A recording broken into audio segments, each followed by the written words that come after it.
Hello again. It is Crew Call, presented by Flow Racing, the home of NASCAR Roots, your virtual short track. We are so glad you've joined us. Steve Post, pit road reporter for Motor Racing Network, joined by 25-time and championship-winning crew chief Todd Gordon as we chat each and every week. Hello, Todd. How are you? I'm great. Great. Well, yeah, you got out there on the road. Yeah. You got you got to one of your favorite restaurants. You got to the racetrack. You got to the garage area. Yes. Man, I'll tell you what. We get Todd Gordon back on the road here. Things are good, right? Yeah. It is. It's good to get back in the routine of things there. And I honestly went back to one of my, I would say my favorite racetrack. Right. I wouldn't say one of. I'd say my favorite. I think Homestead is a phenomenal track and one that Kyle Larson and Cliff Daniels, they hit it. I mean, we talked about this next-gen car and how you can hit or miss week to week, and we've got comers and goers. Well, they hit this weekend and did a really good job of keeping up with it during the race. In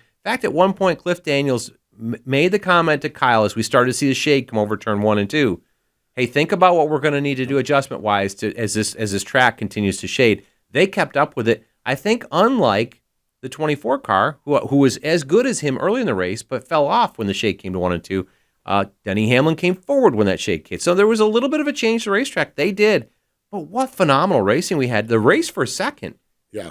Actually, and I think Kyle Larson or Cliff Daniels, one of them said it afterwards. If the race for second wasn't such a dogfight between AJ and Ross, yeah, I think those two cars could have battled with the 5. But the two of them battling each other gave the 5 leeway to kind of drive away. But phenomenal race there. A phenomenal recovery by Martin Truex Jr. Gosh. You get spun on pit road, and I don't blame Chase for that. And I don't think Martin does either. In fact, his post-race didn't say so. Yeah, Kyle for that. Correct. I think he missed his pit box, and then he checked up before. The way you come down pit road, you would stagger over a lane before you start braking so that you don't get run over. Right. I don't think he saw his pit sign where the sun was, and that he checked up in the line, and that got him spun out. But a great drive from basically last car in a lead lap, which was about 20th, to 6th. Yeah, he was rolling. He was rolling coming forward. So just a phenomenal race. And if we got lost on what the leader was doing, because the 5 car led a lot of this race. 199 of 267 laps. He had dominated 2 other races before and hadn't led 40 less laps. This one was insane. His worst position track.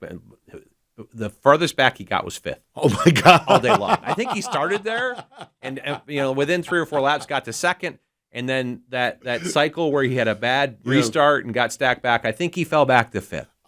I love so much about this sport. I mean, I love when we have beating and banging, and I love when we have them 6 wide, and I love this.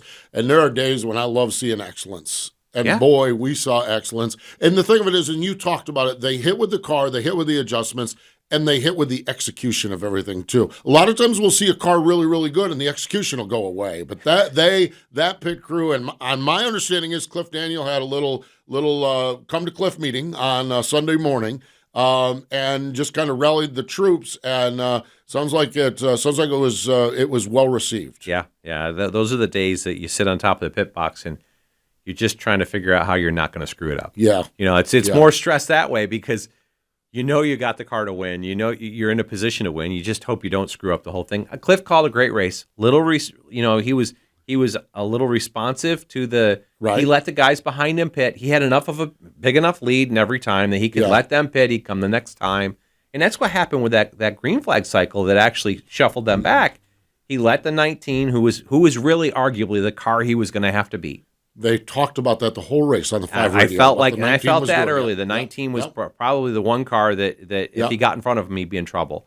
And he let the 19 pit, called him the next time. It just so happened that the caution came out while he was in turn 4 coming to pit road, and that's the cycle that happened. But a great race. If you went there and watched it, you probably saw something different than you did on TV. Because you didn't have to focus on the 5, you could look at all the rest of the racing. There was racing everywhere all the time. Crazy stuff. So great day on Sunday, and we get into this. Hendrick Motorsports 5 is in the Owners Championship battle. So Lord knows, I tweeted on Monday morning, 2022 is the season that should end with 3 drivers doing donuts on the front stretch at Phoenix. a race winner who is not a championship 4 driver, a champion, and an owner's championship. Yeah. It would be the perfect ending of 2022. So we're going to end up with somebody outside the playoffs that wins. The race. Yeah. Kyle Larson finishes second, and the points champion ends up third, right? Yeah, I mean, why wouldn't it be? Why wouldn't it be that way? Why wouldn't way? it be? But I do it in just a theme all year long. You talked about that great battle for second. You had Kaulig Racing and Trackhouse Racing battling for second, not the old Blue Bloods, just the new upstart teams. I think that's great. Kaulig Racing, we're going to have Chris Rice, the president, join us here on the program, so look forward to talking with him. Do want to back up a little bit to Saturday. I just mentioned, I love watching excellence, okay?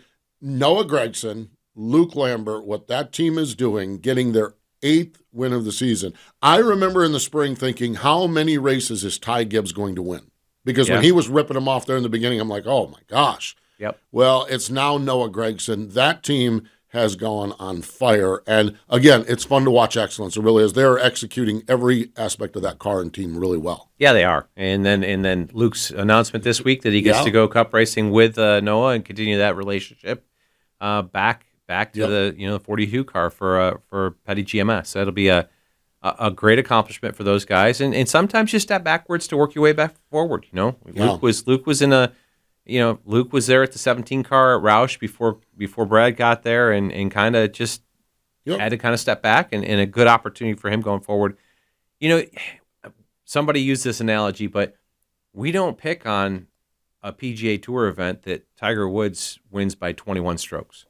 Right. We are in awe of the performance, right? Yeah. Well, we got 2 of those this weekend. But the cool part is that outside of the guy that dominated the race, there's great racing in the rest of the group. So you get both. Yeah, that's why I love. We talk about this a lot of times. We're going to go a little inside baseball here with radio with MRN, and that's what I love about our coverage with MRN is that especially with Dave and Mike out in the turns, Alex and Jeff, they're so good with play-by-play. They want to call side-by-side racing. Yes. So when there's no battle at front, they just drop back to second or to third or to fifth. Or there's been times we're calling a great side-by-side race for 16th. Yeah. And I just love that because I think there's so much good racing, and we had that. Finally getting to the truck series, about a month and a half ago, we had David Pepper on, president up at Thor Sport Racing, and we talked about that young driver, Ty Majeski, who we all felt was coming into his own, seemed like he was pointed in the right direction. He goes and wins Bristol to lock himself into Phoenix,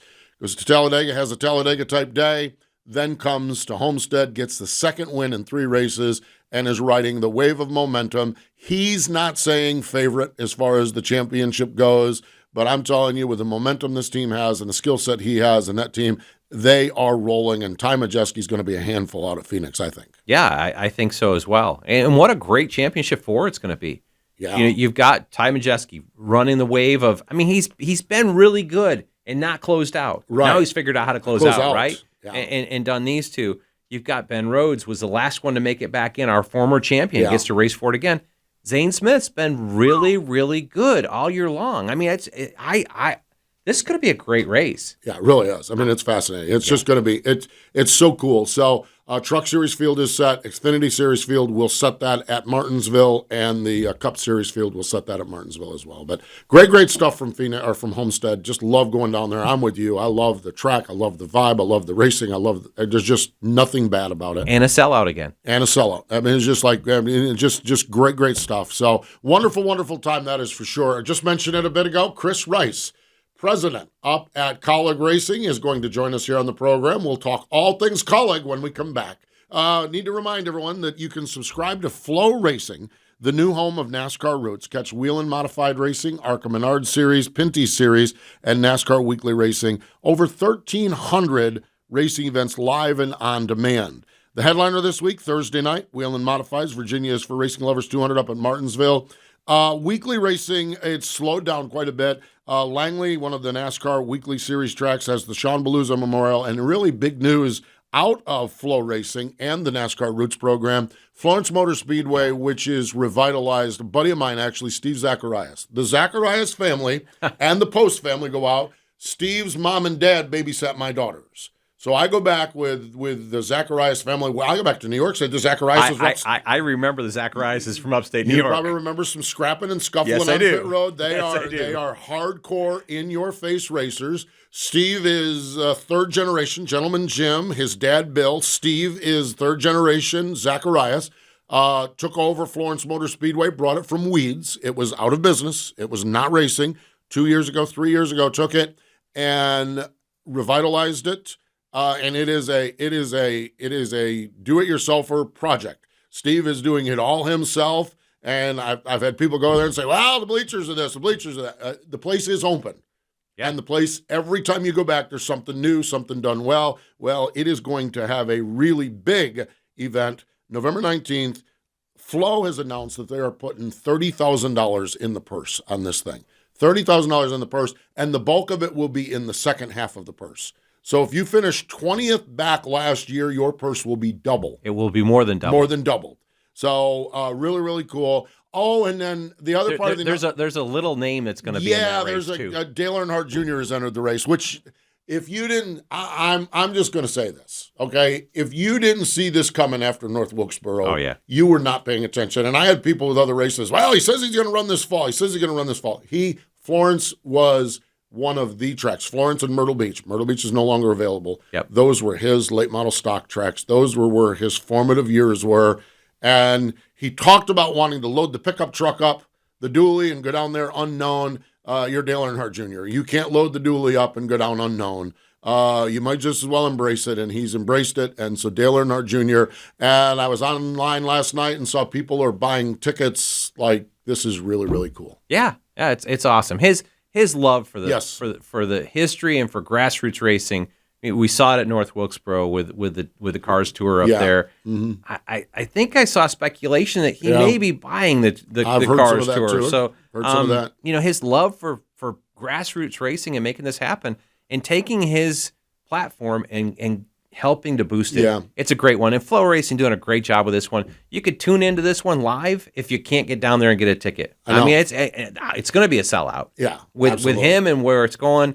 A huge purse. It's going to be, I think, a $12,000 win show for a late model. For a late model stock races. Yeah, is phenomenal. And like you said, the back half of the field is, I think the Flow Racing announcement I was reading that came to me yesterday, I think it's like $1,200 show up money for the guys that make the show. So that's great for grassroots racing. Yeah, we talk about it's so nice to have a winner's purse, but it's so neat to see. There's a lot of people that need that money back through the field. So tune in to Flow Racing for that one. November 18th and 19th. Absolutely, you can go. For more information, www.flowracing.go MRN. Chris Rice, he joins us next.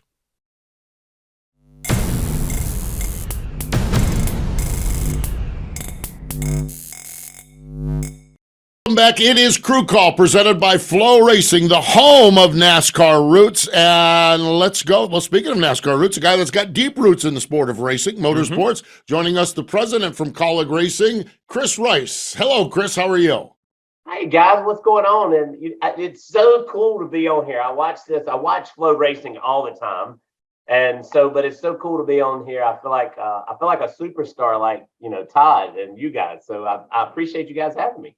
Well, I don't know who's the superstar. He's the superstar. You're the superstar. So we are glad you joined us, Chris. When we look at it, we're going to talk a little Cup Series. We'll talk Xfinity Series here in a little bit. When we look at Cup Series 2022, the next gen race car, one of the goals is to kind of bring the competition a little bit closer. As one of those small upstart new teams, mission accomplished by NASCAR. How do you feel it's been as far as that goes? I said this on Sirius XM yesterday. I'm telling you, I have really enjoyed the new Cup car, but we do not take lightly that we have to fix it for the race car drivers, right? So I want to be very clear about that. But I've really enjoyed the new race car. I've really enjoyed learning how many people it takes to make it go fast, how many people it takes to get it to the racetrack, I guess. And then the ability to turn it around. And what I mean by that is bring it home, clean it up, take it apart, and race it at the next race. I've really enjoyed it, and I'm super excited about it. I'm super excited about where NASCAR is going with it. I feel like that we will, as a group, company and group, fix it to where it's soft enough for the race car drivers. And to me, that's number one priority, right? Scares me to death every time Our two drivers get on them. Anybody expends out on wrecks. But number one priority is we get those cars where they can crash them, which nobody wants to crash, and everything be fine. I'm telling you right now, these cars are going to be amazing. I mean, you look, the playoffs is normally 1 through 8 playoff drivers, right? But now we have guys that's not even in the playoffs running in the top 5. And it's so awesome. I love it. A little expensive to get started, but I think we'll reap the benefits over the next 3 or 4 years. You talk about where it's leveled the field out, and you made the announcement you're going to bring AJ full time into the 16 Cup car next year. You've got to be really, really excited about, I mean, the recent string of success that they've had, and you talked about it here. I mean, I really felt like at Homestead, if you guys weren't battling like dogs with the one car, Ross Chastain, either one of you two could have put the pressure on the 5. The 5 got a gift out of you two racing each other, but you got to be really excited about AJ and that 16 team coming forward with the runs that you've had building here lately. I'm super excited. You know, Matt Swiderski, you worked with him before. Yep. He has done our Cup program with me and us since we started it back when we ran the 9 races. He's done a phenomenal job buying into our systems. We've just taken our systems from Xfinity that we built and we brought them to Cup, which people say you can't do. And we call him Squid. Squid's like, yes. Then we got a crew chief with Trent Owens that has done it so many times and he bought into it and it's worked. We had to build, Todd, I'm going to tell you, when we left to go to the West Coast, we left 2 guys back to work on the cars. So, I mean, we've had to build the program throughout the year. We've had to, we said this, if somebody walks through the door and they're breathing, we will hire them. You know, we were like just trying to figure it out. Like, so we did, and Matt and Trent and everybody has done a phenomenal job. Even AJ, understanding that we're building a program. We went to Coda, almost won the race. Mm-hmm. You know, we were at Indy, almost won the race. We were at Watkins Glen, almost won the race. Had a shot at Charlotte, and then we just had another shot. AJ, I think over the last 6 races he's ran, had all top 10s. He just had his best ever 1.5-mile race in Cup. And you had him for 6 months at Penske. You know, I know he was young, but I mean, that group, including him, all our engineers, and I mean, we went through engineers, and everybody has done an amazing job of understanding what the priorities were. They worked on those priorities and made everything better. Can't say enough about our relationship with RCR and those guys allowing us to be us, I guess is the easiest way to put it. Because I'm gonna tell you, I'm a racer. I'm a racer at heart, and I get pretty excited, and I won't, and I won't, and I won't, and I don't take no for an answer. So can't say enough about those guys appreciating that and understanding that. You put so many things in the context. I've got 3 or 4 things I want to build off of that. Let's touch on one that you brought it up that I had him. AJ is very passionate and emotional at times. You know, I hear you help him through those situations on the radio. How do you address that? That's a great question. And so we failed as a group at Las Vegas.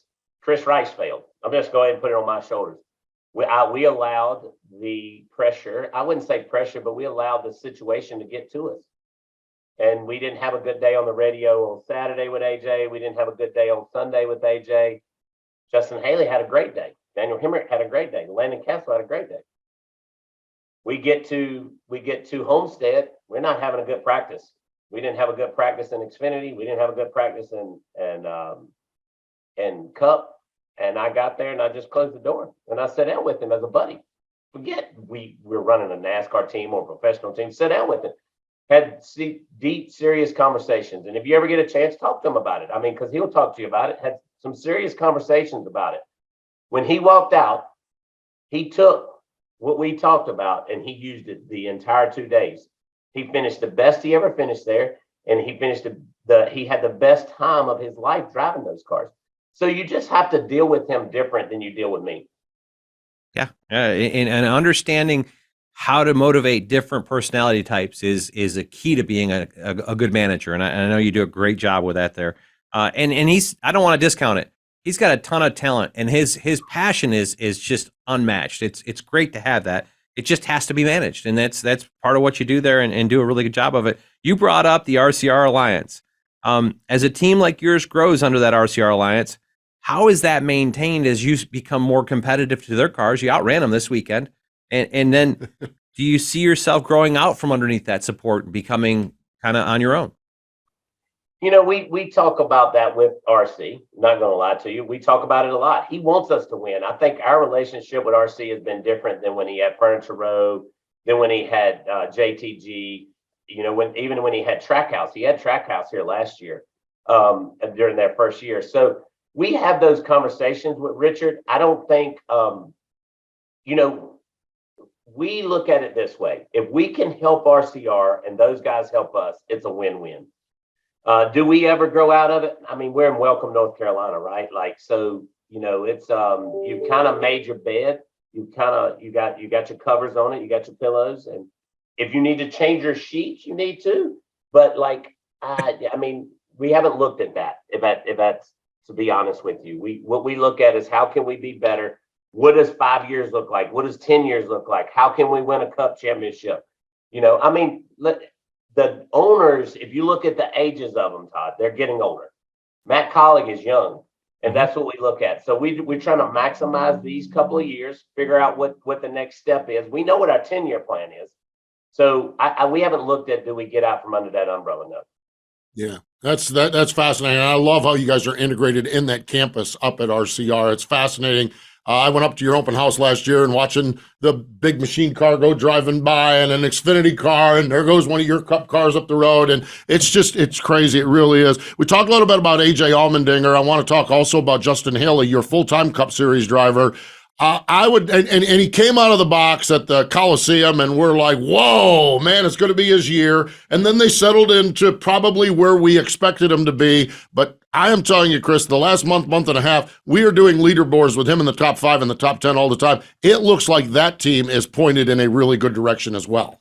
They really are. And Homestead's not one of his favorite racetracks. I'm going to go ahead and tell you, they went and tested, and we got back, and I had to have a heart-to-heart with the crew chiefs, and it was like, hey, if we run this speed, we're going to get lapped every 15 laps.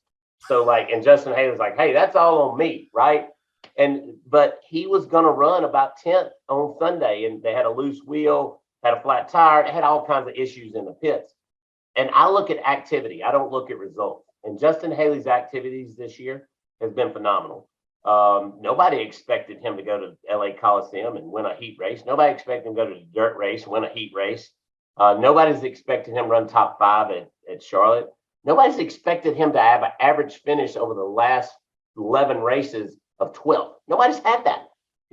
Up until this week, he had finished in the top 20 every playoff race. But I know it's in him, and I know the Cup races fit him a lot better than the Xfinity races because they're longer. And he's a more meticulous type guy. He's not going to get you a lot of stage points. He don't want to wreck the car. He's trying to figure out where he needs to go. So that's just him. I've told him he's got to run a bunch of dirt races over the winter. You got to get after it. And he's built a brand new dirt car. He's listening. We're going to help him, and we're going to make him better on the short runs. And next year, I feel like he'll be a contender for a top 12 every single week. And you look at it, I think my assessment of that 31 team had a great run to start with. You had a wheel come off, and Trent got suspended for 4 weeks. I felt like that sent you back. It happened twice. It didn't just happen once. It happened twice.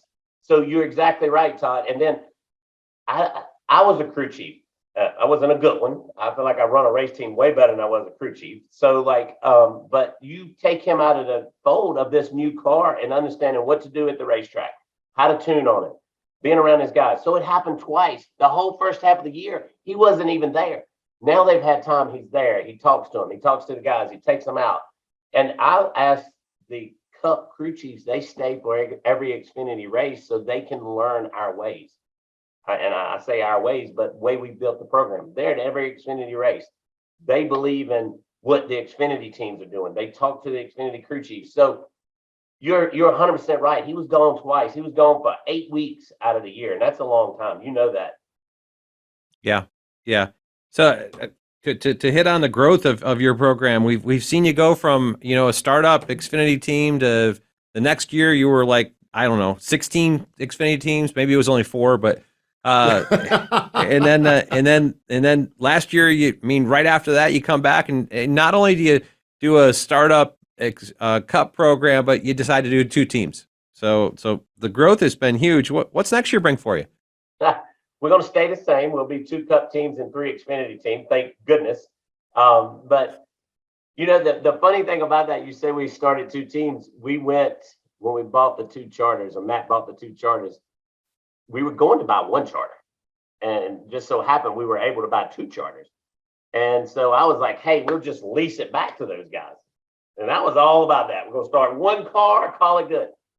Matt called me on Sunday and he goes, hey, we're doing 2 cars. I got to go, and we ain't talking about it no more. I'm like, oh my gosh, there went the rest of my hair. Like, okay, we'll do 2 cars. But that's the way Matt Kaulig is. And we've started 2 cars, and we've done it the way we thought we should.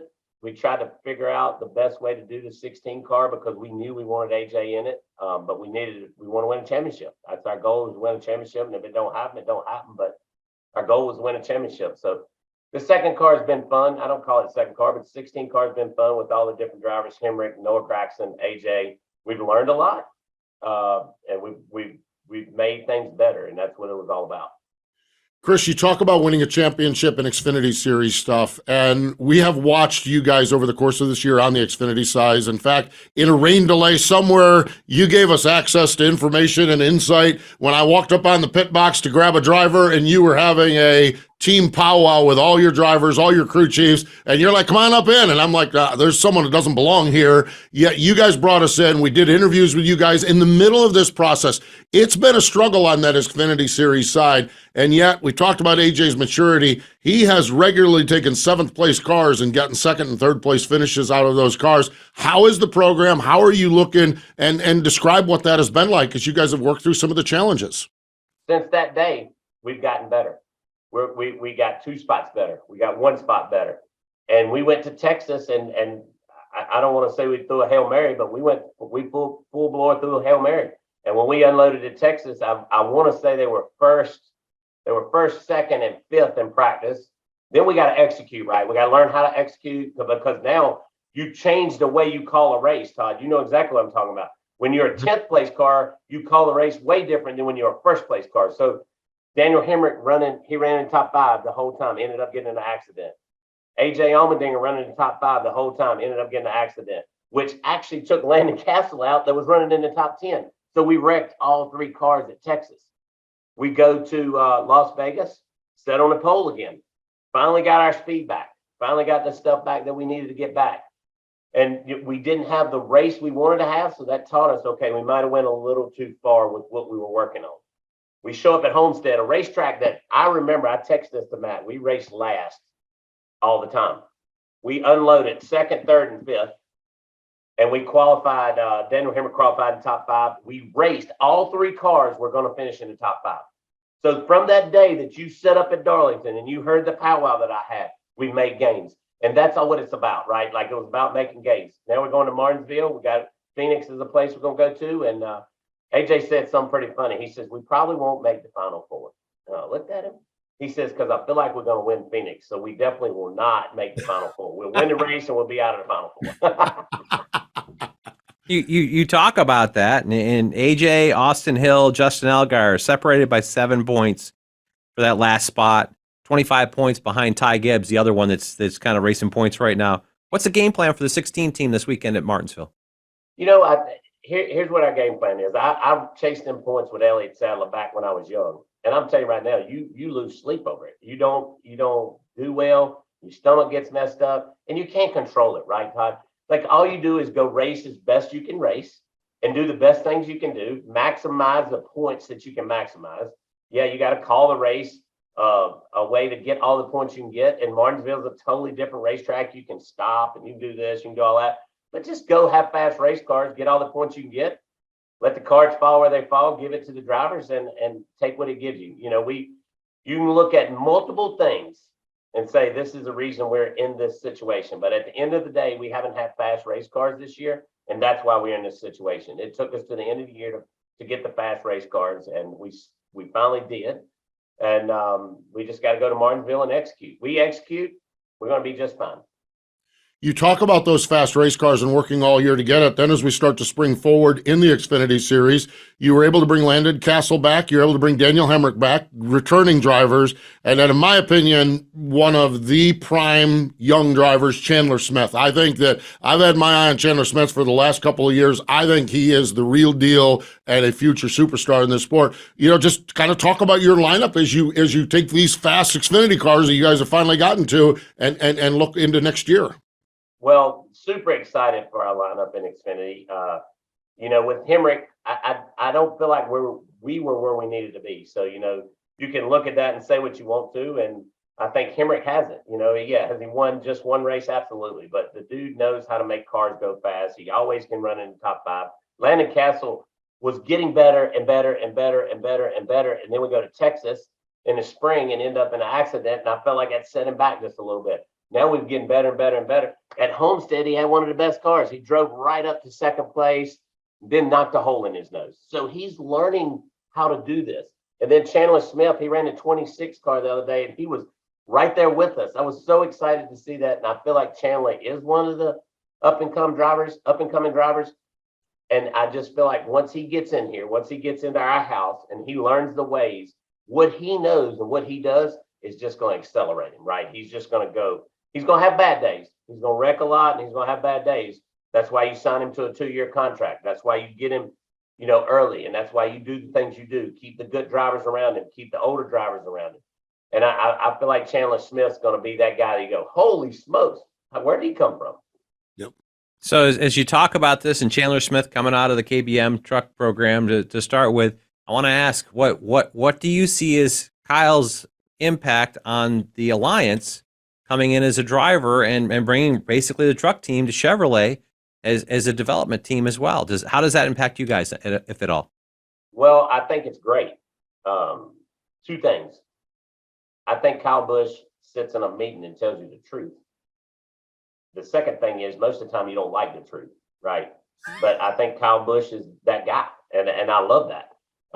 Does it piss me off? Absolutely. It does anybody when you're not fast, right? But that's what you have to have. And I think Kyle Busch has a little bit of redemption. Dude hadn't won. If you think about it, he didn't win this year. Those 2 guys spun out coming to the checker. He was fortunate enough to be right there. He backed himself into one, didn't he? Backed himself into one. So, you know what I mean? So it's like, I think he's got a little bit of a redemption and he wants to show what he can do. Now, with saying that, we got to take what he says and implement it, right? And that's what we've done with AJ Allmendinger.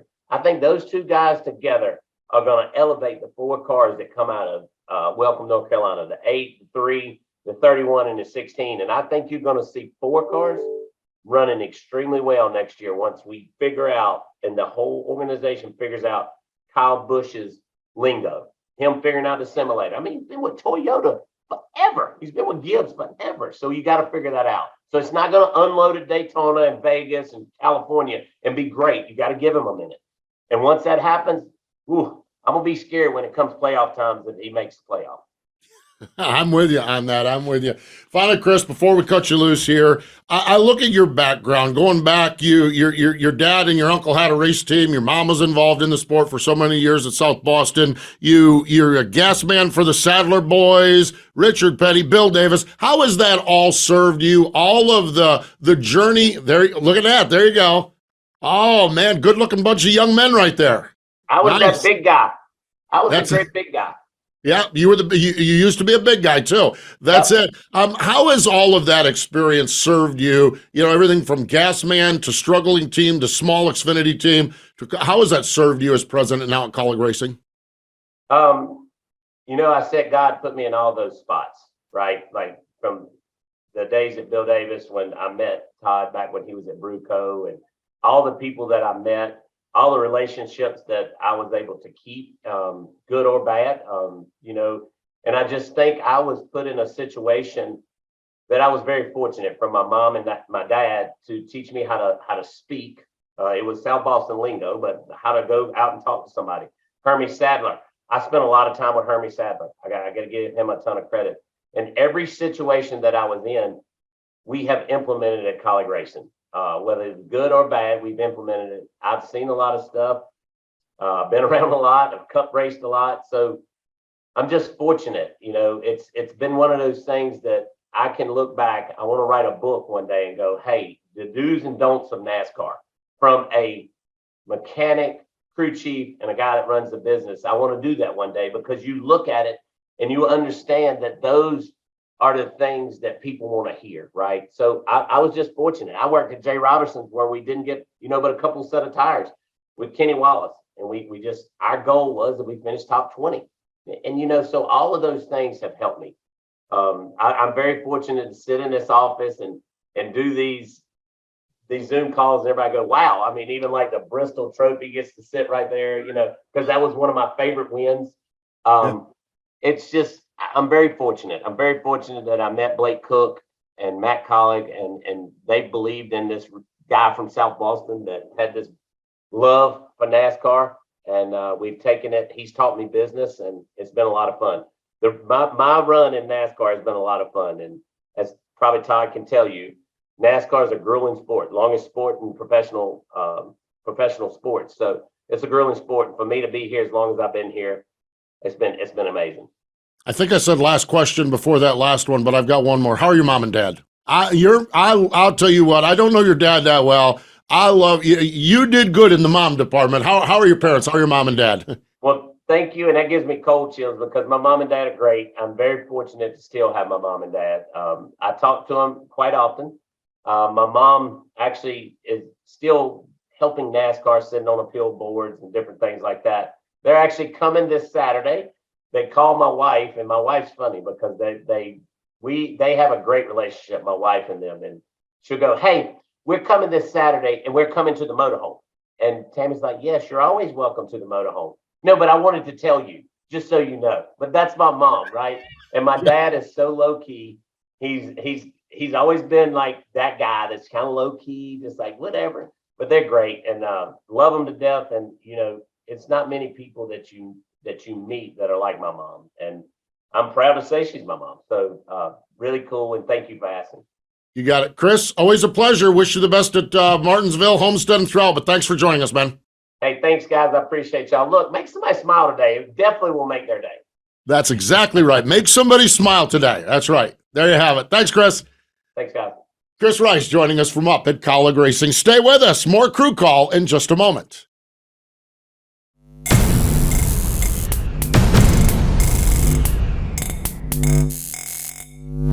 Welcome back to Crew Call, presented by Flow Racing, the home of NASCAR roots. I'm telling you what, it's funny. We go into interviews, and when you go into an interview with Chris Rice, you go in with 8 questions, 10 questions, 8 topics, and everything, and we come out of it with 32 questions and topics. Yeah.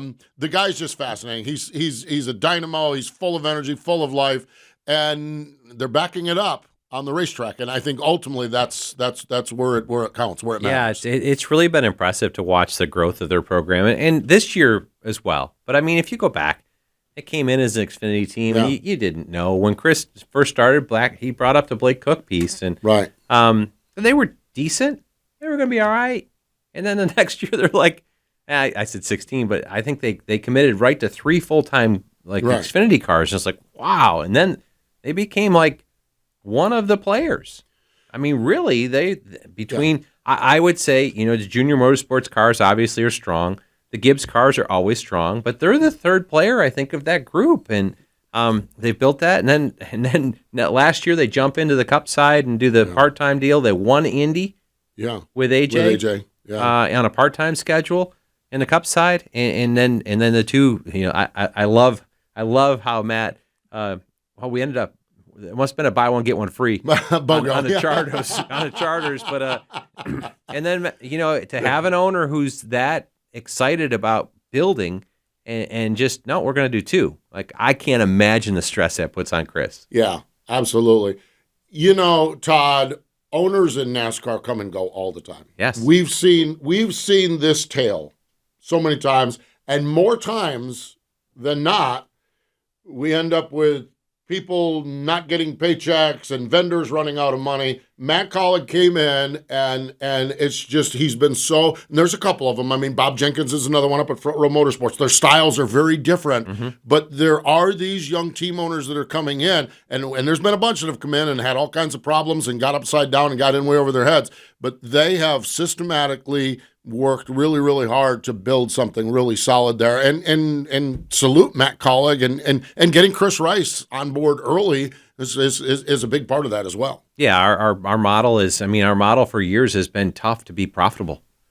When you look at it, and the teams that have been successful, long-standing, the Richard Childresses, the Rick Hendricks, the Roger Penske's, and a lot of those guys. I mean, you look at it. I work for Roger, and he saw a value out of the racing program for all of his extenuating businesses, right? And Rick, similar ways, and Matt, obviously, Chris brought up 71 businesses or whatever it is. I don't know. It's he's got a lot of stuff going on, but it's great to see new blood come into the sport and raise the program to the whole sport up. And this new car, I think, is going to Chris talked about there's an investment to get into it, but now we're at the point that you can start to maybe see some of these rewards come back, and we'll see some ownership opportunities continue to flourish forward. Yeah, he talked about it. I was worried. A guy named Michael Knight is a reporter for the Arizonan in Phoenix, and he did a story 3 or 4 years ago about the average age of the Cup owner.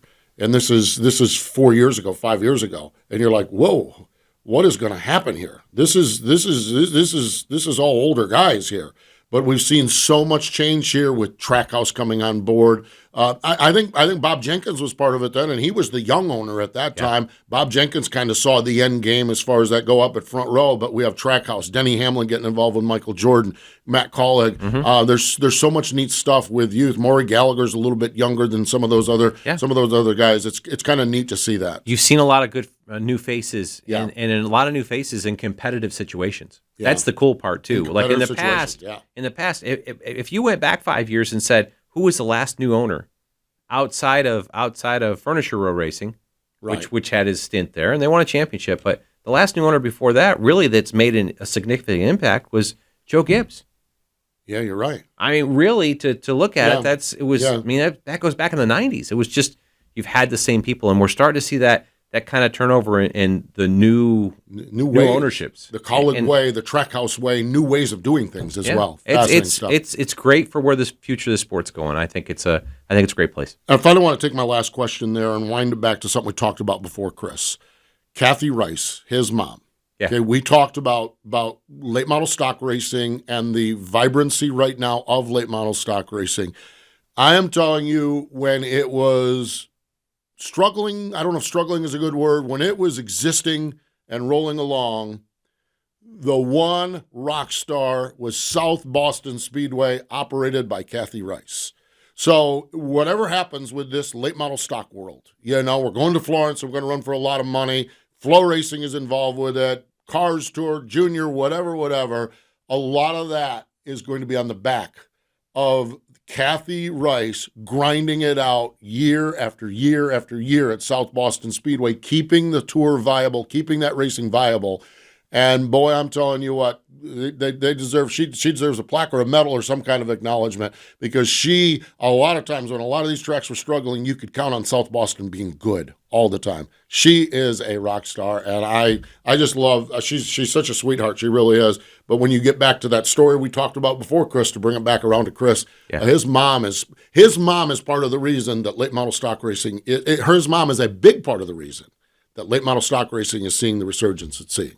Awesome. And she retired 2 years ago, although she's still got her hands on a few things. So good stuff, that is for sure. And speaking of good stuff, Martinsville Speedway is upcoming for us this weekend as we look at it. I mean, we're way long on time here, but in a nutshell, what are you looking for at Martinsville from the Cup side with so much uncertainty? Yeah, I mean, the spring race there was a challenge. Yeah, with shifting and really, my biggest thing is how cold it was. Right, an April night race just wasn't right. 40 degrees outside, you can't get. I don't care what it is. I mean, you can't lay rubber on ice, right? Yeah. But you couldn't get rubber on the racetrack. The place stayed to be one groove. It was really tough to pass. Goodyear's brought a new tire. They brought a little softer left side tire, I believe it was, and We'll see if that rubbers the racetrack down. It looks like it's a daytime race. Looks like about 60 degrees. So that's right at that kind of cusp of getting rubber laid down. If it does, we change gear ratios a little bit maybe. But it's going to be a battle. And I think the battle starts on Saturday. You know, and track position is a big deal, and getting yourself in a position where you don't have to beat the nose off the car or the fenders off the car to get yourself to the front is going to be an advantage. So racing Saturday, that practice qualifying show on Saturday is going to be a big deal, and I look for these guys. We're deeper in the season with a softer tire. It'll be interesting to see where that all goes. Yeah, Cliff Daniels had some thoughts about that as well, and said, "Hey, you know, we're a different company, we're different teams than we were in April as well. We know a lot more about this race car as well, so give us all a little credit with that." So fun stuff. Our coverage at Martinsville begins Thursday night with the NASCAR Wheel and Modifieds. The Virginias for Racing Lovers 200. Can't wait to get up there. Love the Modifieds for sure. Then you talk about it Saturday noon Eastern time. NASCAR Cup Series practice and qualifying, 2:30 Eastern time on Saturday. NASCAR Xfinity Series Dead on Tools, 2:50. And Sunday, 1 o'clock. Love that, 1 o'clock. We're getting airtime. So the race will start a little after 2 there. But you're right, it is an afternoon race. The Xfinity 500 NASCAR Cup Series race at Martinsville Speedway. My favorite weekend of the year. I love this weekend. I love this trip. I love Martinsville. And fingers crossed we have a good race. So good stuff, that's for sure. It's always a good race. Always a good race, that's for sure. Fun stuff. So there you have it. We do appreciate Chris Rice for joining us up at Kaulig Racing, but more important than all of that, thank you for joining us here on Crew Call, presented by Flow Racing, the ultimate home track. Find out more at www.flowracing.com/MRN. Thanks for joining us, everyone.